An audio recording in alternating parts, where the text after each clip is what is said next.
Praise the lord. హల్లెలూయా. మన ప్రభు అయిన యేసుక్రీస్తు నామమున మీ అందరికీ శుభములండి.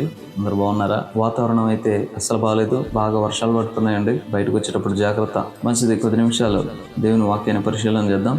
చాలా మంది యవనస్తులే కాదు, చాలా మంది ఎవరన్నా ఒక పర్సన్ ఫేమస్ అయితే ఆ పర్సన్ లాగా హెయిర్ స్టైల్, ఆ పర్సన్ లాగా బాడీ లాంగ్వేజ్, లేదా ఆ పర్సన్ లాగా డ్రెస్సింగ్ స్టైల్ యాజ్ టీజ్ గా అనుకరించడం అనేది కొంతమంది చేస్తూ ఉంటారండి. కుర్రకారు అయితే ఇంకెక్కువ. ఫలానా వాళ్ళ హెయిర్ స్టైల్ వల్లనే వాళ్ళకి ఫాలోయింగ్ బాగుంటుందేమో అని తెలిస్తే అదే హెయిర్ స్టైల్ ని వెంటనే కాపీ పేస్ట్, ఆ డ్రెస్సింగ్ వల్ల బాగా ఫాలోయింగ్ వస్తుంది వాళ్ళకి అని అంటే ఆ డ్రెస్ వెంటనే కాపీ పేస్ట్. కాబట్టి ఈ వీడియో చూస్తున్నటువంటి మనలో కూడా ఆ కోవకు చెందినటువంటి వారు ఎవరైనా ఉంటే దయచేసి ప్రభు మనతో చెప్పేటువంటి మాటను ఒకసారి చదవండి. 33వ కీర్తన 15వ చరణం. ఆయన వారందరి హృదయాలను ఏకరీతిగా నిర్మించిన వాడు, వారి క్రియలను విచారించేవాడు, వారిని దర్శించేవాడు.